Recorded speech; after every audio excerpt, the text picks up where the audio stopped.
रखते नंबर 1 पर कायम। प्यार और भरोसे के लिए शुक्रिया राजस्थान।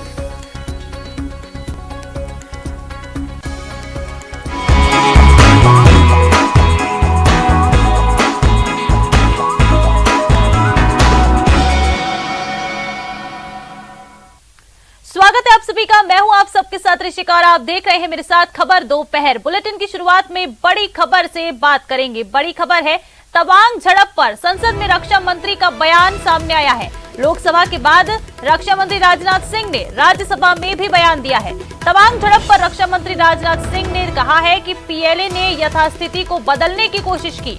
पीएलए के जवानों ने हाथापाई भी की है। हमारे किसी भी सैनिक का निधन नहीं हुआ है, ये बयान दिया है राजनाथ सिंह ने। उन्होंने ये भी कहा कि ना ही कोई भारतीय जवान जख्मी हुआ है। हमारी सेना ने दिलेरी से चीनी फौज को जवाब दिया। रक्षा मंत्री राजनाथ सिंह ने ये बड़ा बयान दिया है। बता दें कि तवांग झड़प पर संसद में रक्षा मंत्री ने ये बयान दिया। लोकसभा के बाद उन्होंने राज्यसभा में भी बयान दिया और कहा कि पीएलए ने यथास्थिति को बदलने की कोशिश की है। पीएलए के जवानों ने हाथापाई भी की थी, जिसमें हमारे किसी भी सैनिक का निधन नहीं हुआ है। इसके साथ ही ना ही कोई भारतीय जवान इस पूरी झड़प में जख्मी हुआ है। हमारी सेना ने दिलेरी से चीनी फौज को जवाब दिया। बता दें कि तवांग में 9 दिसंबर को भारत चीन सैनिकों के बीच झड़प हुई थी, जिस पर अब रक्षा मंत्री राजनाथ सिंह ने संसद में जवाब दिया है। राजनाथ सिंह ने अपने 3 मिनट के जवाब में कहा कि हाथापाई में दोनों तरफ के सैनिकों को चोटें आई, लेकिन हमारा कोई भी सैनिक नहीं मारा गया है। भारतीय सेना ने चीनी सैनिकों को उनकी पोस्ट पर जाने को मजबूर किया। 9 दिसंबर 2022 को पीएलए ट्रुप्स ने तवांग सेक्टर के यांगसे एरिया में लाइन ऑफ एक्चुअल कंट्रोल पर अतिक्रमण कर स्टेटस को एक तरफा बदलने का प्रयास किया। चाइना के इस प्रयास का हमारी सेना ने दृढ़ता के साथ सामना किया है अध्यक्ष महोदय, और इस फेस ऑफ में हाथापाई भी हुई है। भारतीय सेना ने बहादुरी से पीएलए को हमारी टेरिटरी में अतिक्रमण करने से रोका और उन्हें उनकी पोस्ट पर वापस जाने के लिए मजबूर कर दिया। अध्यक्ष महोदय, दोनों ओर के सैनिकों को कुछ चोटें आई हैं। उपसभापति महोदय, मैं इस सदन को यह बताना चाहता हूं कि हमारे किसी भी सैनिक की न तो मृत्यु हुई है और न ही कोई गंभीर रूप से घायल हुआ। इंडियन मिलिट्री कमांडर्स के टाइमली इंटरवेंशन के कारण पीएलए सोल्जर्स अपनी लोकेशंस पर वापस चले गए और इस घटना के पश्चात एरिया के लोकल कमांडर ने 11 दिसंबर 2022 को अपने चाइनीज काउंटर पार्ट के साथ स्थापित व्यवस्था के तहत एक फ्लैग मीटिंग भी की और इस घटना पर चर्चा की। चीनी पक्ष को इस तरह के एक्शंस के लिए मना किया गया और सीमा पर शांति बनाए रखने के लिए उन्हें कहा गया। तवांग झड़प पर गृह मंत्री अमित शाह ने संसद के बाहर कहा कि भारत की 1 इंच जमीन पर चीन ने कब्जा नहीं किया है। उन्होंने कहा कि हमारे सैनिकों ने बहादुरी दिखाई। कांग्रेस दोहरा व्यवहार कर रही है इस पूरे मामले पर, यह अमित शाह ने कहा है। उन्होंने ये भी कहा कि कांग्रेस ने प्रश्नकाल चलने नहीं दिया। हमने जवाब देने की बात कह दी थी, उसके बावजूद इन्होंने संसद नहीं चलने दी।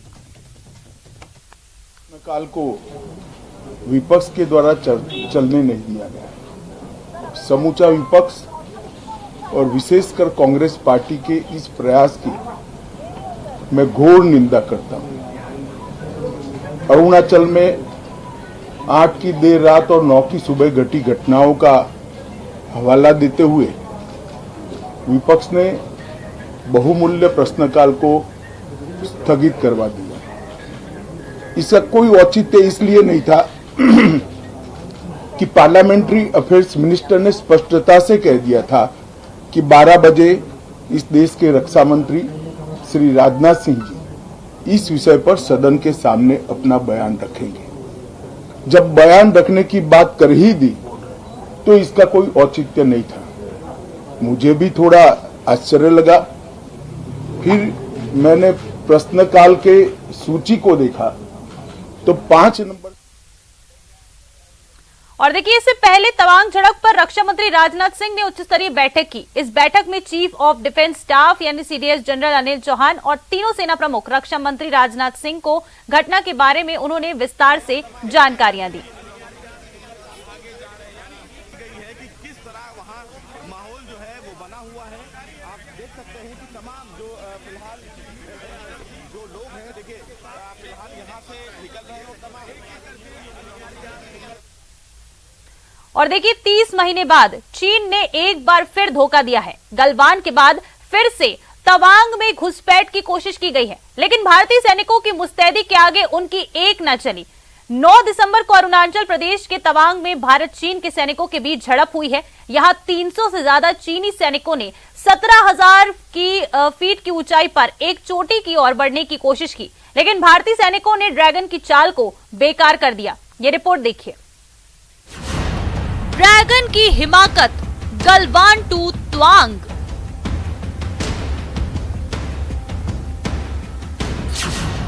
पीछे हटे चीनी, डटे हिंदुस्तानी।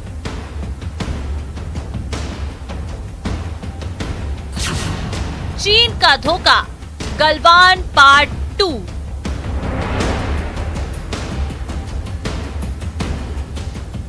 चीन ने लद्दाख के बाद अब अरुणाचल प्रदेश में गलवान पार्ट 2 दोहराने की कोशिश की है। 9 दिसंबर की रात चीन की आर्मी ने अरुणाचल प्रदेश से सटे LAC वाले इलाके में भारत की सीमा के अंदर घुसने की कोशिश की है, जिसके बाद दोनों देशों के सैनिकों के बीच झड़प हुई है। 9 दिसंबर को क्या हुआ? LAC पर चीन की साजिश नाकाम, चीन की घुसपैठ की कोशिश। भारतीय सेना ने करारा जवाब दिया। भारत चीन के सैनिकों के बीच झड़प में 15 चीनी सैनिक घायल, 300 चीनी सैनिक लौटे अपनी सीमा में। This clash which took place between the Indian soldiers and the Chinese soldiers has taken place in the Tawang sector of Arunachal Pradesh at a place called Yangtze, which is on the line of actual control, in which, as per the report, 300 Chinese soldiers came inside. They clashed with the Indian soldiers, and a large number of Chinese were injured, and so were the Indian soldiers injured. Now, what we have to understand is, this is for the first time a clash is taking place between Indian and Chinese soldiers after the Galwan. Remember, Galwan Valley and all other incidences took place in Ladakh. आखिर क्या वजह है कि चीन एक बार फिर भारत के अंदर गलवान पार्ट 2 को अंजाम देने की साजिश रच रहा है? क्या जिनपिंग के इशारे पर इंडियन आर्मी को उकसाने की कोशिश की गई है? सब आपको बताएंगे, एक एक घटना पूरी बारीकी के साथ आपको समझाएंगे। सबसे पहले देखिए ये नक्शा। अरुणाचल प्रदेश का ये तवांग सेक्टर है, जहां पर भारत और चीन के सैनिकों के बीच झड़प हुई है। 9 दिसंबर की रात तवांग सेक्टर में सामान्य तौर पर दोनों देशों की सेना के जवान गश्त पर थे। इसी दौरान चीन के कुछ सैनिकों ने जानबूझकर भारत के दावे वाले क्षेत्र में घुसने की कोशिश की। इसके बाद भारत के सैनिकों ने जवाब दिया और चीन के सैनिकों को पीछे की तरफ धकेला, जिसके फौरन बाद दोनों देशों के सैनिकों के बीच झड़प शुरू हो गई। समझौते की वजह से भारत और चीन की सीमा पर फायरिंग की नौबत नहीं आई, लेकिन कहा जा रहा है कि नुकीले हथियारों का इस्तेमाल हुआ और शारीरिक हाथापाई हुई। दरअसल अरुणाचल प्रदेश के तवांग का इलाका एक ऐसा इलाका है जहां आज भी सीमा रेखा तय नहीं हो पाई है, इसलिए इसे LAC कहते हैं, यानी line of actual control. Tawang के अलग अलग इलाकों पर भारत और चीन की सेना दावे करती रही है और इसीलिए इस इलाके में सीमा रेखा स्पष्ट नहीं है। और खबर ये है कि इसी का फायदा उठाकर चीन ने इस झड़प को अंजाम दिया। गलवान की खूनी झड़प के बाद से ही लगातार ईस्टर्न लद्दाख में भारत और चीन के कोर कमांडर्स के बीच मीटिंग हो रही थी और शांति स्थापित करने का प्रयास किया जा रहा था। चलिए अब आपको बताते हैं कि भारत और चीन के सैनिकों के बीच कब कब LAC पर झड़प हुई है। भारत चीन सैनिकों के बीच झड़प 1967 नाथू ला दर्रा, 1975 तुलुंग ला, 1987 समदोरांग चू, 2020 गलवान घाटी, 2022 Tawang. Very surprisingly, it is seen what news we are getting is that these Chinese were again, they had come prepared the same way that they had come prepared in Galwan. So this shows that the mindset of the Chinese is that they are prepared to enforce casualties and ensure that what they want to do, they'll do. 9 दिसंबर की घटना से इन शांति और समझौतों के प्रयास को एक बड़ा झटका लगा है, लेकिन सवाल सिर्फ यही नहीं है। आखिर इस मौके पर चीन ने अरुणाचल प्रदेश के बॉर्डर को एक्टिव करने की कोशिश क्यों की है? चीन के अंदर शी जिनपिंग के खिलाफ जिस तरह का विद्रोह और बगावत हुई है, क्या चाइनीज जनता के उस गुस्से से दुनिया का ध्यान भटकाने के लिए और बीजिंग के अंदर अपनी सत्ता को मजबूत करने के लिए जिनपिंग की तरफ से ही पीएलए के टॉप कमांडर्स को बॉर्डर्स पर गड़बड़ी और तनाव पैदा करने के इशारे किए गए हैं? ये एक बड़ा सवाल है। Bureau report, news 18 network. आगे बढ़ेंगे और देखिए, कश्मीर में सोपोर के तुलिबल इलाके में आज सुबह आईईडी मिला है। अमरगढ़ चौराहे के पास सोपोर बाईपास पर ये आईईडी मिला है।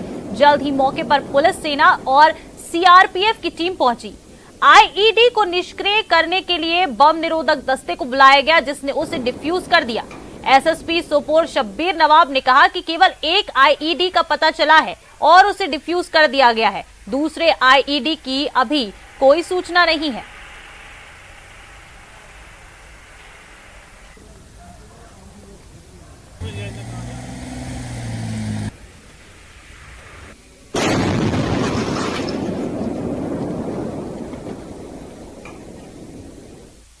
और देखिए, यूपी के गाजियाबाद में दिन दहाड़े एक महिला से बंदूक के बल पर लूटपाट की गई। वो महिला घर के बाहर बैठी हुई थी कि तभी एक शख्स बंदूक लेकर उसके पास आता है और उसे डरा धमकाकर उसके जेवर और मोबाइल लूट लेता है।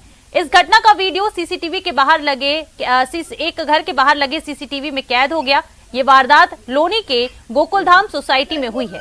इसके बाद पुलिस की व्यवस्था को लेकर बड़े सवाल भी उठ रहे हैं। पुलिस मामले की जांच कर रही है। वीडियो में देखा जा सकता है कि कैसे बदमाश उस महिला के हाथ से उसका मोबाइल भी छीन रहा है।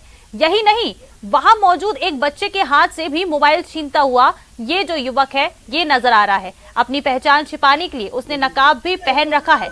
फिलहाल अब तक लूट करने वाले आरोपी की गिरफ्तारी की कोई सूचना नहीं है। इस घटना के बाद पुलिस को सूचना दी गई है, जिसके बाद पुलिस ने मौके पर पहुंचकर घटना की जानकारी ली और पुलिस ने बताया कि बाइक पर 2 लुटेरे सवार होकर आए थे। इस घटना के बाद से महिला और उसका सारा परिवार काफी सहमा हुआ है।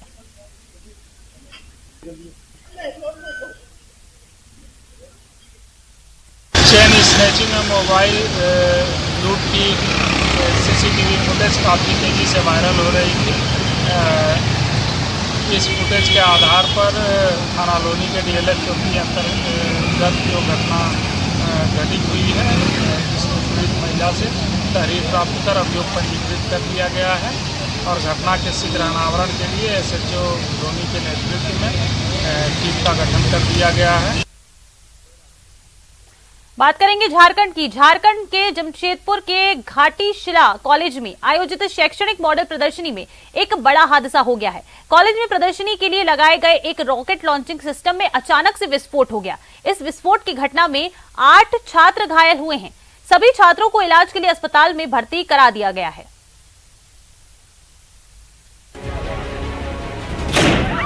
कॉलेज में बच्चों की भीड़ और फिजिक्स के मॉडल्स की प्रदर्शनी, तभी एक रॉकेट के मॉडल में हुआ जोरदार ब्लास्ट और इस ब्लास्ट के साथ फैली दहशत। दरअसल घाटशिला कॉलेज में आयोजित शैक्षणिक मॉडल प्रदर्शनी के दौरान भौतिक विभाग के रॉकेट पे अचानक विस्फोट हो गया। इससे आसपास मौजूद 8 छात्र छात्राओं को आंशिक चोट आई। इन सभी को प्राथमिक उपचार के लिए अनुमंडल अस्पताल ले जाया गया। छात्रा कुलसुम परवीन गंभीर रूप से घायल है। चिकित्सकों ने बताया कि अचानक प्रेशर डाउन होने से वो अचेत हो गई। दरअसल मॉडल प्रदर्शनी में रखे गए रॉकेट में उड़ने की बजाय फटने वाला बटन दबा दिया गया। इससे ये रॉकेट फट गया। ये रॉकेट पोटेशियम नाइट्रेट और शुगर से बनाया गया था, जिसका वजन 2 किलो था। बताया जाता है कि इसे खुले जगह में उड़ाने की तैयारी चल रही थी कि तभी दूसरे बच्चे ने उड़ने की बजाय फटने वाला बटन दबा दिया। इसके कारण जमीन पर ही रॉकेट फट गया। आसपास खड़े बच्चे इसकी चपेट में आ गए, जिससे उन्हें हल्की चोटें आई हैं।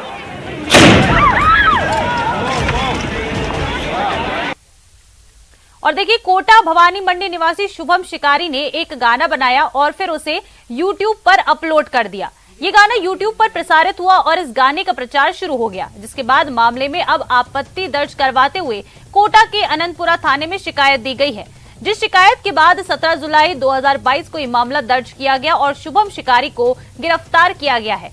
बाद में उसे जमानत भी मिल गई, लेकिन पुलिस ने उसके सामान के साथ उसका मोबाइल और कई सामान को जब्त कर लिया है। अब शुभम अपने YouTube चैनल पर वीडियो डालकर न्याय की गुहार लगा रहा है कि उसे इंसाफ दिया जाए और उसका जो मोबाइल पुलिस ने जब्त किया हुआ है उसमें उसके गाने हैं और कई निजी डेटा है, उसे पुलिस वो वापस करे। इसी गुहार के साथ उसने अपने YouTube चैनल पर एक वीडियो जारी करते हुए लोगों से अपील की है कि इस वीडियो के सोशल मीडिया पर आने के बाद लोग शुभम के समर्थन में आ गए और इस गाने का और शुभम को समर्थन भी दे रहे हैं। 6 धाराएं लगाई, मेरा मोबाइल जब्त किया और मुझे 3 दिन तक थाने में रखा। मेरी कोर्ट से जमानत हो चुकी है और मुझे तारीख पे तारीख मिल रही है और मेरा चालान अभी तक कोर्ट में पेश नहीं हुआ है। कृपया करके आप मेरी मदद करें। मेरा मकसद किसी की भावनाओं को ठेस पहुंचाना नहीं था। और देखिए, वहीं शेफाली वैद्य ने यूट्यूबर शुभम शिकारी की गिरफ्तारी को लेकर ट्वीट कर तंज कसा है। शेफाली ने अपने ट्वीट में लिखा है कि गायक को गिरफ्तार करना सत्ता का दुरुपयोग है। ये शेफाली वैद्य का ट्वीट है। उन्होंने यूट्यूबर शुभम शिकारी की गिरफ्तारी को लेकर ये ट्वीट किया और तंज कसा कि गायक को गिरफ्तार करना सत्ता का दुरुपयोग है।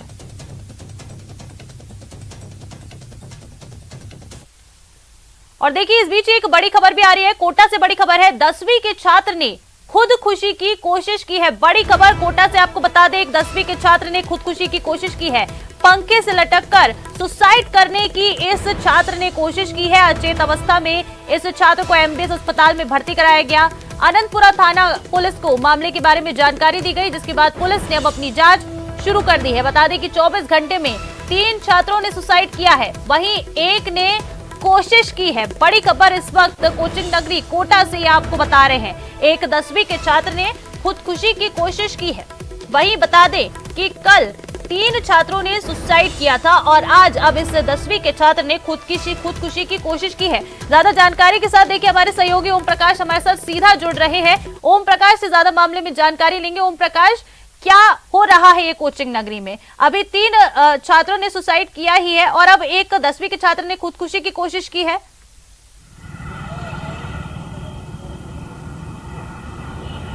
देखिए, कोचिंग नगरी में लगातार कोचिंग छात्रों द्वारा सुसाइड के प्रकरण तो पहले से बढ़ते जा रहे हैं। अब एक 16 वर्षीय जो छात्र है, जो 10वीं क्लास का छात्र था, उसका सुसाइड के प्रयास का मामला सामने आया है। हालांकि उसको अचेतावस्था में एमबीएस अस्पताल में भर्ती करवाया गया, लेकिन परिजन और पुलिस पूरे इस मामले में टालम टोल कर रहे हैं, इस मामले को दबाने का प्रयास कर रहे हैं। परिजनों का कहना है कि वो पंखा साफ करते समय अचानक भूलवश उनको फांसी लग गई थी और गले में फांसी लगने के बाद इनको अस्पताल लाया गया। हालांकि इसको 2 दिन पुराना भी मामला बताया जा रहा है, लेकिन आज ही इनको एमबीएस अस्पताल लाया गया है। लेकिन कई बड़े सवाल खड़े हो रहे हैं कि आखिर एक और कोचिंग छात्र द्वारा सुसाइड के लगातार मामले बढ़ते जा रहे हैं, तो कहीं और जो मामले सामने आ रहे हैं उनको दबाने का प्रयास किया जा रहा है। कुल मिलाकर यह कहा जा सकता है कि कोचिंग नगरी में कोचिंग छात्रों द्वारा और छात्रों द्वारा जो सुसाइड के मामले हैं उसमें लगातार इजाफा हो रहा है और पुलिस और प्रशासनिक महकमे में आज हड़कंप जरूर मचा हुआ, क्योंकि पिछले 24 घंटे में 3 कोचिंग छात्र तो सुसाइड कर चुके हैं, जबकि एक छात्र द्वारा सुसाइड के प्रयास का मामला सामने आ चुका है। फिलहाल 2 एमबीएस अस्पताल की मोर्चरी में रखवाए गए 2 छात्रों के शवों का पोस्टमार्टम की प्रक्रिया लगभग पूरी की जा चुकी है और उनके शवों को जो बिहार ले जाने के लिए तैयारी की जा चुकी है। लेकिन ये कहा जा सकता कि कोचिंग नगरी में जो सुसाइड के मामले हैं उन पर अंकुश लगाने के लिए आखिर क्या पुलिस प्रयास कर रही है, क्या जो है प्रशासनिक अधिकारी इस मामले में कितना सतर्क है, इस मामले का अंदाजा इस बात से लगाया जा रहा है कि तमाम दावे, तमाम वादे, जो तमाम प्रयास जो है वो नाकाम साबित हो रहे हैं और लगातार इस मामले में जो है कोचिंग छात्रों द्वारा सुसाइड के प्रकरण है उसमें बढ़ोतरी होती है। 3 कोचिंग छात्रों का चंद घंटों में सुसाइड के मामले के बाद निश्चित रूप से पुलिस महकमे में तो हड़कंप मचना लाजमी में है, लेकिन जो कोचिंग नगरी की जो छवि है, देश और देश के अलग अलग कोनों में जो छवि जाती है कोचिंग नगरी की, शैक्षणिक नगरी की, वो एक छवि कहीं न कहीं धूमिल होती है और एक कलंक लगता है कि आखिर जो देश के अलग अलग कोनों से जो छात्र इंजीनियर और डॉक्टर का बनने का जो भविष्य सबके सपने संजो कर यहाँ कोचिंग नगरी में आते हैं, आखिर वो कोचिंग संस्थान में इस तरह किस तरह का एक पढ़ाई का डोज पिलाया जाता है। कोटा में जो स्टूडेंट्स आते हैं अपनी पढ़ाई के लिए और अब इस तरह के मामले सामने आ रहे हैं, क्या ये जो जिन्होंने सुसाइड किया है उनके परिजनों से आपकी बात हो पाई? जो 3 छात्रों ने सुसाइड किया था, और अगर अभी इस 10वीं के छात्र के खुदकुशी की कोशिश के बारे में बात की जाए तो क्या उनके परिजनों से इस बारे में कुछ बातचीत हो पाई है कि या बच्चे को किसी तरह का अवसाद था, स्ट्रेस था, या पढ़ाई की कोई टेंशन थी जिस वजह से वो ऐसा कदम उठा रहा था? कोई जानकारी आपके पास अभी तक इस बारे में बात हो पाई है?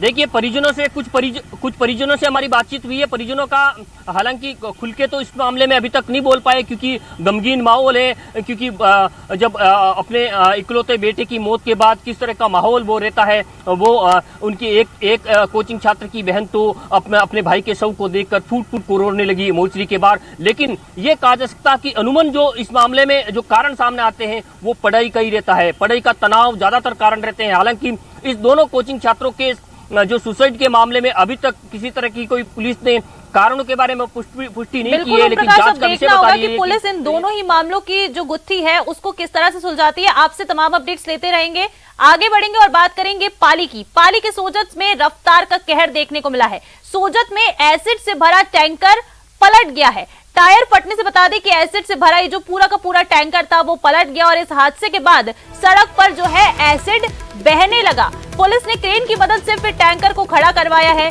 सोजत के नेशनल हाईवे 162 पाली रोड पर ये पूरी घटना हुई है। बता रहे हैं आपको पाली के सोजत से ये बड़ी खबर है। यहाँ एसिड से भरा एक टैंकर पलट गया है। टायर फटने से एसिड से भरा जो टैंकर है वो पलट गया था। ज्यादा जानकारी के साथ सहयोगी श्याम लाल हमारे साथ फोन लाइन पर जुड़ रहे हैं। श्याम, क्या कुछ जानकारी है, किस तरह से ये हादसा हुआ? जिस तरह से बताया जा रहा है कि टायर फटने से एसिड से भरा टैंकर पूरा पलट गया, तो फिलहाल वहां क्या कुछ स्थिति बनी हुई है? जी, ये टैंकर है जो गुजरात से भरकर जयपुर की तरफ जा रहा था और सोजत थाना क्षेत्र के सोजत के निकट ही पाली के राष्ट्रीय राजमार्ग 162 पर अचानक एसिड से भरे टैंकर का टायर फट गया, जिसकी वजह से टैंकर पलट गया और टैंकर पलटने की वजह से टैंकर लीकेज हो गया, जिसकी वजह से उसमें से एसिड है जो बहकर नालों में निकलने लगा। जिसकी सूचना पर सोजत थाना पुलिस मौके पर पहुंची है और क्रेन की मदद से टैंकर को खड़ा करवाकर राष्ट्रीय राजमार्ग। ठीक है श्याम, शुक्रिया आपका इन तमाम जानकारियों के लिए। देखिए आगे बढ़ेंगे और एक और बड़ी खबर आपको बता दें। भरतपुर सांसद रंजीता कोली ने पीएम मोदी से मुलाकात की है। 6 मिनट से ज्यादा समय तक बता दें कि ये मुलाकात उनकी चली है। सांसद रंजीता कोली ने जिले में हो रही घटनाओं को लेकर पीएम को अवगत कराया है। बड़ी खबर ये इस वक्त की आपको बता रहे हैं भरतपुर से, जहां सांसद रंजीता कोली ने पीएम मोदी से मुलाकात की है। 6 मिनट से ज्यादा समय तक ये पूरा मुलाकात का दौर चला। सांसद रंजीता कोली ने जिले में हो रही घटनाओं से पीएम को अवगत कराया है। और चलिए इस बुलेटिन में फिलहाल इतना ही। आप देखते रहिए न्यूज़ 18 राजस्थान।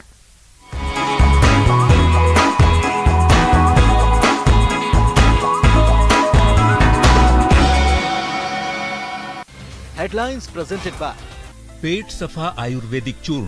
पेट सफा तो हर